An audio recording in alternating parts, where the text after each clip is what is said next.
Welcome students. In today's class, we shall be learning about the various qualitative tests for carbohydrates. So, these tests are generally performed to identify what type of carbohydrate is present in our sample. So, this class no doubt is important from the point of view of theoretical aspects, but also is mainly regarding the practical identification of carbohydrate samples. So, now let us begin with the qualitative test for carbohydrates. These are done to study the properties of carbohydrates and to identify an unknown carbohydrate by carrying out a series of chemical reactions. So, the first test is solubility test to differentiate mainly between mono and polysaccharides, mainly mono, disaccharides and polysaccharides. So, see here, mono and disaccharides are soluble in water, whereas polysaccharides are insoluble in water. Now, the principal test or the general test for carbohydrate is Molesch test. This is performed for all types of carbohydrates and positive for all types of carbohydrate. Carbohydrates, when treated with concentrated sulfuric acid, they undergo dehydration to form furfural derivatives. This we had discussed in chemical properties of monosaccharides. These compounds condense with alpha naphthol to form colored products. Pentoses yield furfural while hexoses yield 5-hydroxymethyl furfurals. Now, see here how these tests are carried out. You can see here a violet ring color, a violet colored ring. This is the positive observation for Molesch test. This is sensitive but a non-specific test and is given positive by all types of carbohydrate. If oligosaccharide or polysaccharides are present, they are first hydrolyzed to monosaccharides, which are then dehydrated to give the test positive. So, how this test is performed? We take a test tube. In the test tube, we have our sample solution. To this, we add solution of alpha naphthol, and then we add concentrated sulfuric acid along the sides of test tube. A violet ring coloration is formed, see here, which is a positive observation for Molesch test. Now, the next test is Benedict's test. This is used to differentiate between reducing sugars from that of non-reducing sugars. Carbohydrates with free aldehyde or ketone group have ability to reduce the solutions of various metallic ions. Reducing sugars under alkaline conditions tautomerize and form indiols. The reaction is known as tautomerism. Indiols are powerful reducing agents. So, they reduce the copper ions or cupric ions to cuprous forms and themselves are converted to sugar acids. The cuprous ions combine with hydroxide ions to form yellow colored cuprous hydroxide, which upon heating is converted to red cuprous oxide, and these are precipitated down. Now, see the observation of Benedict test. Red precipitates are formed. Now, the other tests involved are Fellings and Thomas test, which is also used to differentiate between reducing sugars and non-reducing sugars. They also give red precipitate. Now, the Barfoed test. This is used to distinguish between monosaccharide and disaccharide. Aldoses and ketosis can reduce cupric ions even in acidic condition. This test is used to distinguish between reducing and non-reducing sugars. means reducing monosaccharides from disaccharides by controlling the pH and time of heating. Monosaccharides react very fast, whereas disaccharide have a slow time to react, they take more time to react. The positive reaction indicates the presence of reducing monosaccharides. On prolonged heating, disaccharides can also give the test positive. Hence, the solution should be boiled for 3 minutes only. Here is a restriction of boiling time period, which helps to distinguish between monosaccharides and disaccharides. The positive observation is such as the formation of red PPT. Positive for monosaccharides, negative for disaccharides, provided that heating is done for 3 minutes only. Now, the next one is Selivanov and rapid furfural test. This is usually done to differentiate between ketose and aldose sugar. The ketohexose on treatment with hydrochloric acid form 5-hydroxymethyl furfural, and on condensation with resorcinol gives a cherry red color. This is only for the ketohexoses such as fructose. This is positive, cherry red color, but negative for glucose or aldose sugar, aldohexoses, with no coloration, no color appears. Hydrolysis or inversion test to confirm the presence of sucrose. Sucrose is a non-reducing sugar since it does not have free aldehyde or ketone group to cause reduction. Hence, it gives a negative reaction with Benedict's reagent. But upon boiling with hydrochloride, sucrose is hydrolyzed to yield glucose and fructose, which gives positive reactions with Benedict and Selivanov reagent as follows. You can see here positive test, inversion test.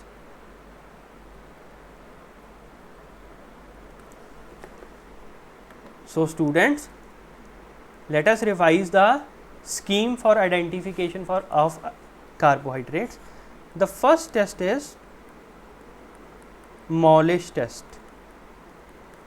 It is positive for all carbohydrate. Second is solubility.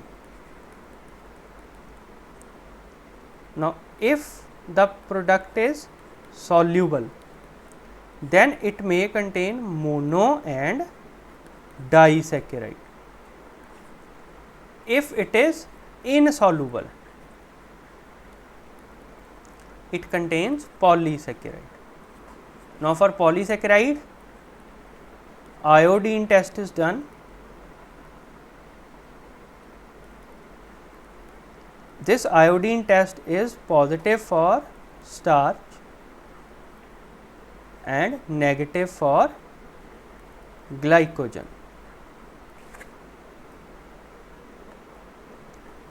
Now, if the product is soluble, we will perform Benedict's test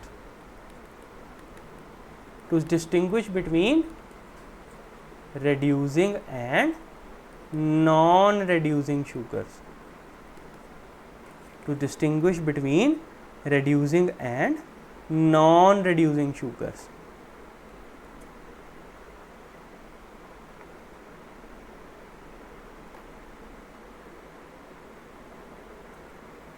See here.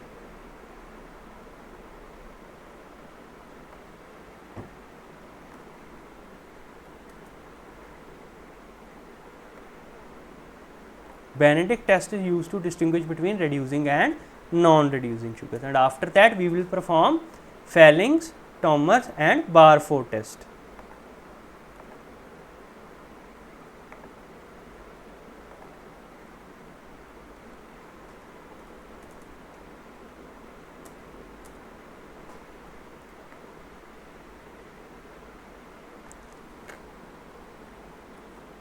Then Felling Tommer and Barford.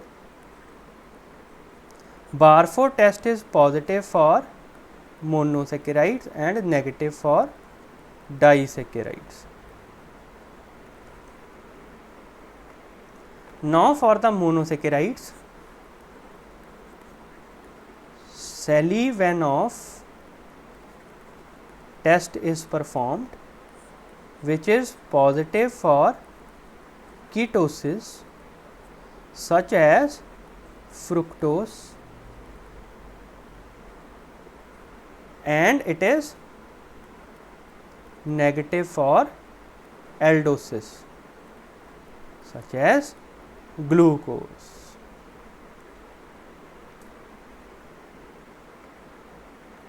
Another test, Ossazone test, is used to differentiate among various reducing sugars by their crystalline structure. Now this is done to differentiate between various crystalline structures.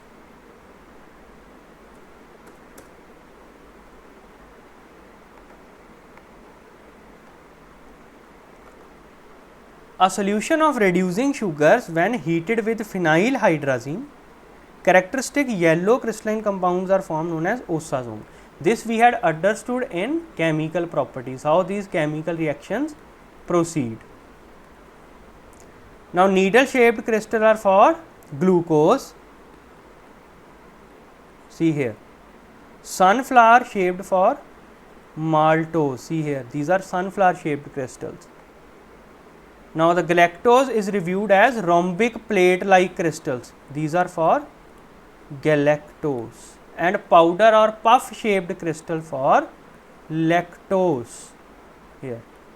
So see the figures, we can easily distinguish between the various types of crystals formed, and thus this helps to identify what type of reducing monosaccharides are present in our compound.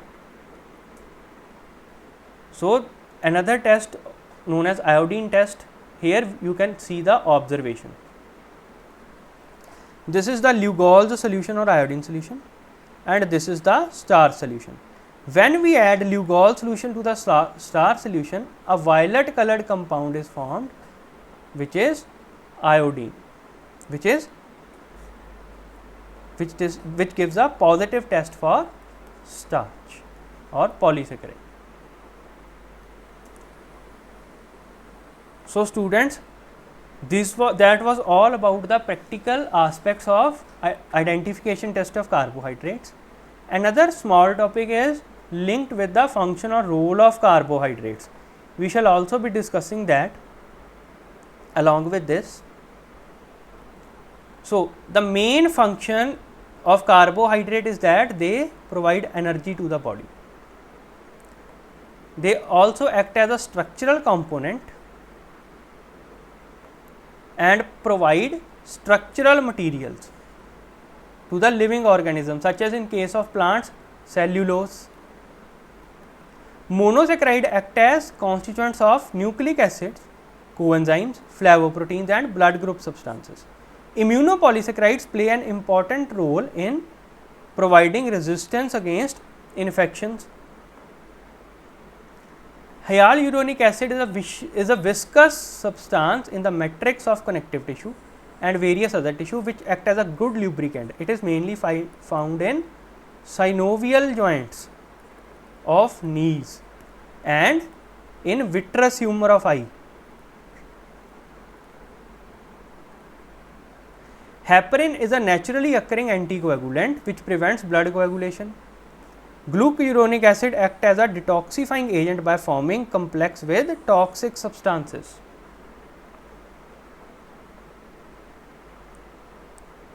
Now various glycosides are the components of steroid hormones and act as a cardiotonic agent. We can also have an example of digoxin. Supply and storage, they also act as a storage form of energy, and 1 gram of carbohydrate on oxidation gives approximately 4 calories of energy. They regulate the fat metabolism. carbohydrates provide essential energy to the body by sparing protein for building of tissues. It also plays a role in gastrointestinal functions. Polysaccharides like cellulose, pectin give bulk and help in peristaltic movement of digestive tract. They also help in peristaltic movement of digestive tract. Carbohydrates are also required for normal oxidation of fats. In absence of carbohydrates, fat deposition occurs in body and may give risk to ketosis or ketone body formation. This is an advanced stage of diabetes. So students, this was all about the carbohydrates. Hope you understood the concepts. For any difficulty or for any further clarification, or if you need more material, kindly comment me in the inbox so that I can provide you with more material. So keep revising and watch these videos again and again so that you can easily understand the concept of carbohydrates. So this was all about regarding the carbohydrates, their classification, their properties, different kinds of polysaccharides, monosaccharides, disaccharides, and what are the qualitative tests for identification of carbohydrates. So students, keep revising and keep learning.